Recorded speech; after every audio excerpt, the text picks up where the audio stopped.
welcome back to Eat the Cake Podcast. It is your boy, Ethan. I'm back. Day 5 is, drummer roll, Good Friday. Woo! I need a soundboard. Dun, dun, dun, dun. Still investing. Yes. On investments for that. Yeah, we're waiting on the budget and all that. We got to get to that. We're good. But I'm going to start off like we know. We're going to go eat the cake. We're going to go with our Would You Rathers. All right. Are we all ready? Yes, sir. We have Landon and Aaron up here, everybody, if Hey, you are wondering, sir. on the shot. All right. Number 1. Dun, dun, dun, dun, dun, dun. Would you rather hop everywhere during Easter weekend or only communicate in squeaks? Oh, my God. Squeaky, squeak, squeaker. Y'all seen that? The Emperor's New Groove? Yeah. When he talks to the squirrel, he's like, squeaky, squeak, squeak, squeak, squeak, squeaker.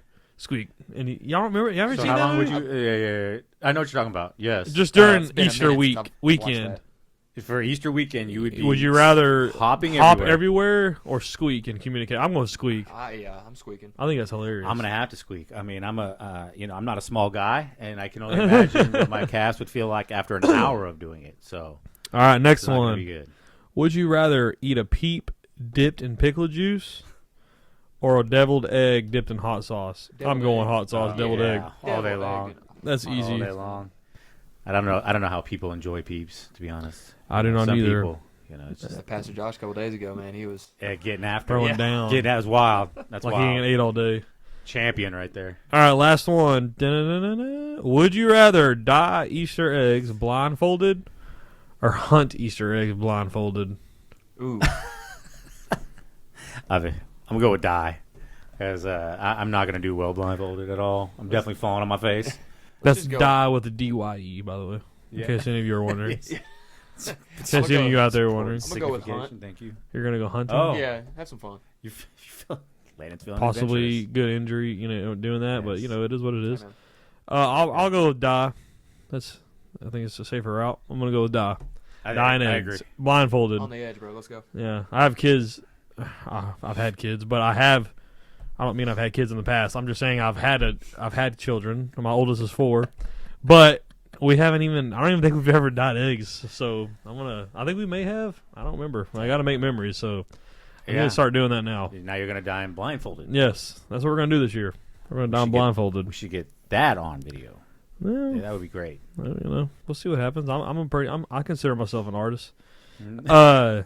So this episode we're going to talk about the crucifixion of Jesus. Mm. Okay. Mm. So, Aaron, would you like to kick us off in the main passage? Yeah, man. So it's it's Good Friday, and it's good because Jesus went to the cross for us to save us, to take on our sins, so that we have a chance that we can connect with the Father. All right. What an amazing thing He did, and not an easy thing, as we've seen through this last week. In the passage, the main passage, Matthew 27, the whole chapter, 1 through 61. 1 through 61. We see a lot happening, right? And some of the things that first I think we should always take a look at is where Judas is at. Where's his mindset at this moment when he goes and he turned the king in for money. He turned in the Son of God, which Judas spent a ton of time, same as the rest of the disciples. The plans with Jesus. followed through. Yeah, That's going and through. he's like, "Oh man, I got to get that money. I got to get that money." Then he gets the money, and he sees everything transpire. Like, where's Judas's mindset right now? You know what I mean? Yeah. Like, what do you guys see in this? Like, where's he at? Where's he at? Yeah, and we talked about it a couple days ago, I think, on Wednesday. But like the short-term pleasure versus Yeah. the legacy mindset. Just focused on what he could gain in the now, and not thinking about what he is sowing for his future. And that's good. yeah, just the short-term pleasure. It never really leads to anything fruitful. Yeah. So. Yeah, we said it, and we talked about it on Wednesday. We talk about the greed and everything like that.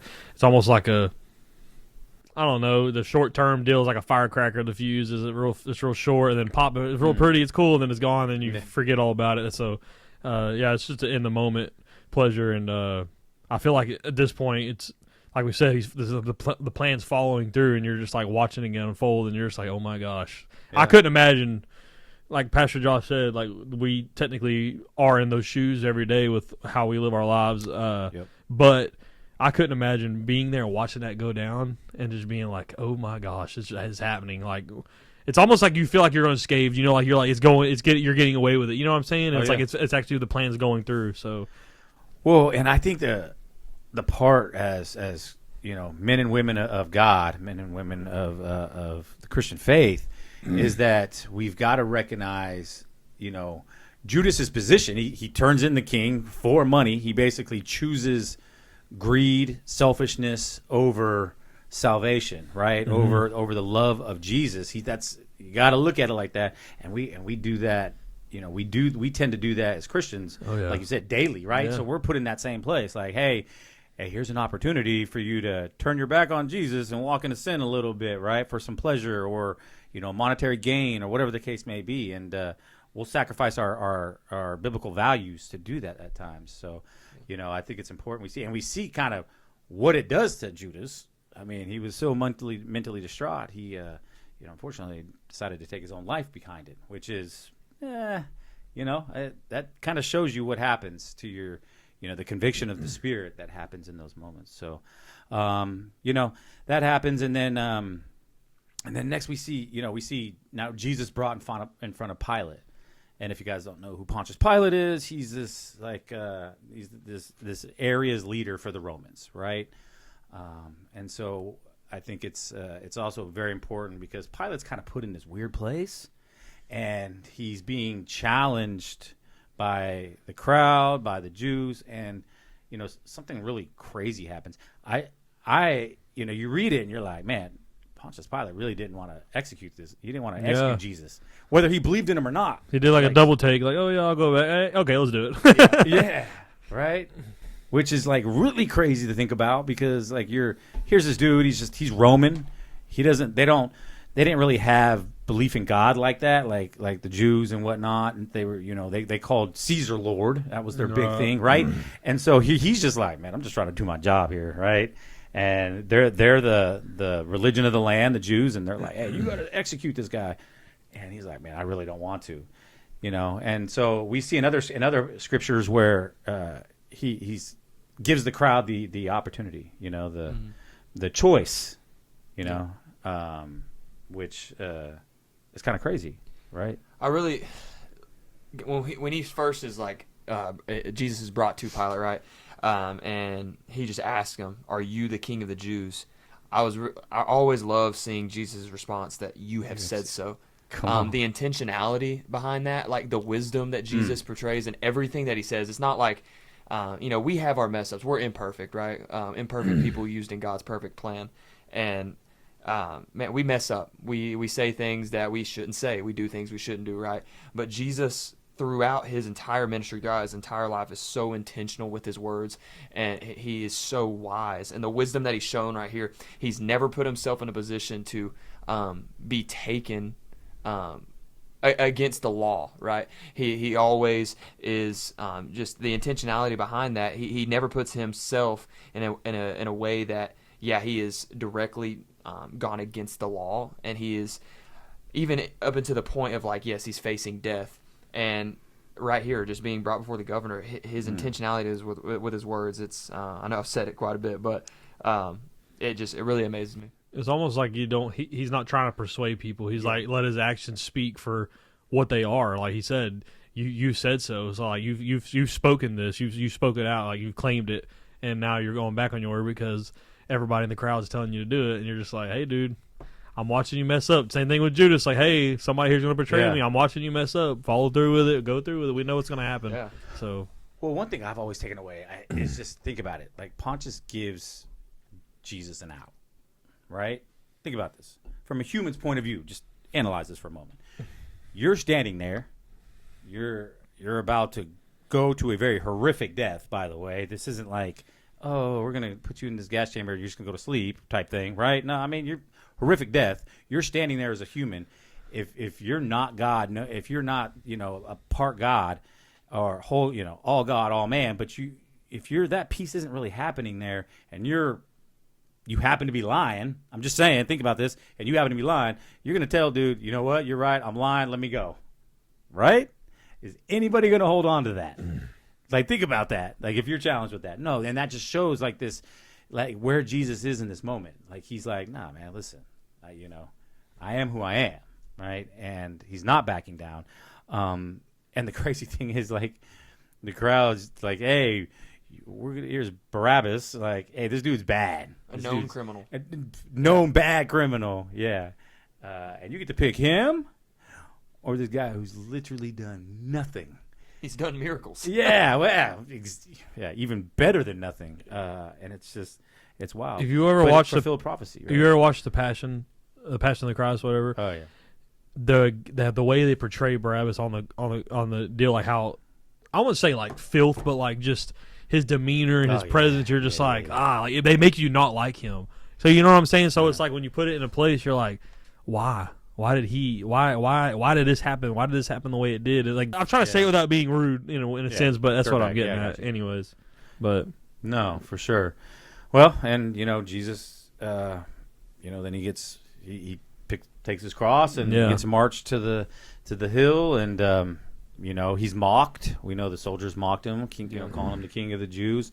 And again, remember like legionnaires and centurions, their mindset was not of a religious stance in any way, faith of God. It was, so they're just mocking what they believe to be just this regular average day guy. So they're just absolutely making fun of him. Of course, they slam the crown of thorns on his head, kind of just against signifying the king. But little do they know that it's symbolic in many ways. And then and then he goes to the cross. And then, we know the thief on the cross. We know the onlookers and, mock him. And I think the one piece is Jesus' final words. You know what I mean? Mm-hmm. And just that powerful understanding of what it meant, the fulfillment that come from the prophecies and Psalms 22 and in Isaiah 53, this fulfillment happening and then saying it is finished, and then he's of course placed in the tomb, and we know that's an amazing piece in itself, and what transpires in there, Yeah, I was talking with Tyler, and he might have said it in our young adults class, but he talked about Jesus holding the world together as he was hung on the cross. And I thought it was so cool. It reminded me of the song when you were a kid. It was like, he holds the whole world in his hands. He's got the whole world. And when you look at John 1:1, it says, in the beginning was the Word, and the Word was with God, and the Word was God. But if you go down to verse 2 through 4, it says, he was in the beginning with God. All things were made through him, and without him was not anything made that was made. In him was life, and the life was the light of men. And I think it's cool. It's like he always has, he always will, and he always will be. So when he's on the cross, he's not only taking all of our sin, all of our shame. He's bearing the weight of humanity, but he's holding it together at the same time. The very wood that's holding him up, he's holding together. And man, I'd never thought of that perspective. So shout out Tyler. But man, that's just a crazy thing to think about, that he's holding it all together while he's being hung on that tree. Come on. And during a gruesome, painful, and a mocking death. Yeah. And he did it while thinking of us. So it's a beautiful thing. Yeah, absolutely. And I mean, what an act of love, right? I mean, he carried past, at his time present, and future sins upon his shoulders, and went into and carried that down into hell, conquered it, and comes back. You know what I mean? And it's just like, to understand, even to to grasp what it means for the veil to be torn, right? That veil, that piece that covered us, between us and God, and Jesus to care enough about all of us, everybody during the time. Listen, everybody, like, even you got to stop and think, man. Like, these soldiers are mocking him, right? Pontius Pilate just sent him off to die. The people on the other, the thieves on the cross, like, and just the mass amount of people that have absolutely doing him dirty in so many ways that, we as humans, like, somebody steps on our toe and we mad at them for a week. You know what I mean? Like, well, they say the wrong thing from the pulpit and they leave the church. You know what I'm saying? yeah, Stuff like that. It's crazy. But here's Jesus. I mean, literally done zero wrong, done nothing but amazing things for a lot of people, and he's being dumped on, and he's like, you know what? I'm gonna still carry yours to the grave or to death. You know what I mean? Yeah, that's crazy. I was reading on the Blue Letter Bible. I got it pulled up here. Let's go. And well, I didn't know how large the veil was that was torn. Right? We know that was torn from top to bottom, right? Yeah. So that's cool in itself, and it signifies that it's nothing that we did to tear it. It was all God, right? But it was an elaborately woven piece of fabric, is what this says, and it was 60 feet by 30 feet. How big the veil was, man. That is, I don't know how strong the fabric was, but I'm sure it was. Being elaborately woven, it's strong fabric, and 60 feet tall by 30 feet wide, man. That's crazy to think about in itself. But it's also beautiful. Yeah. And I mean, we did nothing to deserve it. Yeah. But he did it, and we should rejoice, and hence the reason Good Friday is called Good Friday. Good Friday, because he did something so absolutely amazing that I'm thankful personally for, and just grateful because without it, we would be stuck in a life of sin and destruction, and life would just be absolutely hectic and horrible. Yeah, think about it, right? Oh yeah.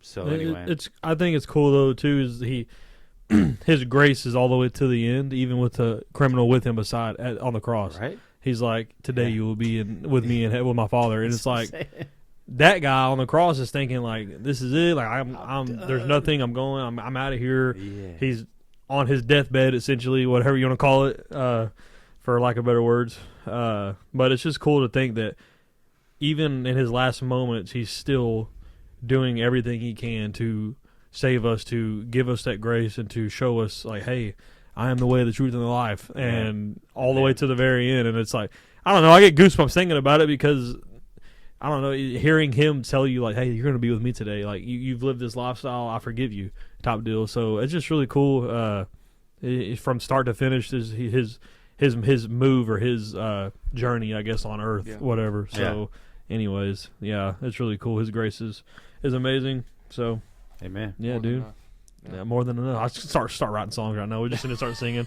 Every time somebody says like a good, like something from the scripture or like a good quote, I'm like, oh, it's a song. Your love never fails. You know what I'm saying? Like, you just start thinking of songs, and I start singing them in my head, and I get my mind goes. I don't have ADHD. I've never been diagnosed with it, but my mind goes everywhere when stuff like that happens. But anyways, so I think we're going to wrap this up. We don't have any no challenges because that was for the week stuff, guys, okay? For the week. We're not doing that no more. We're out of here. I'm just kidding. We don't have any more challenges, okay?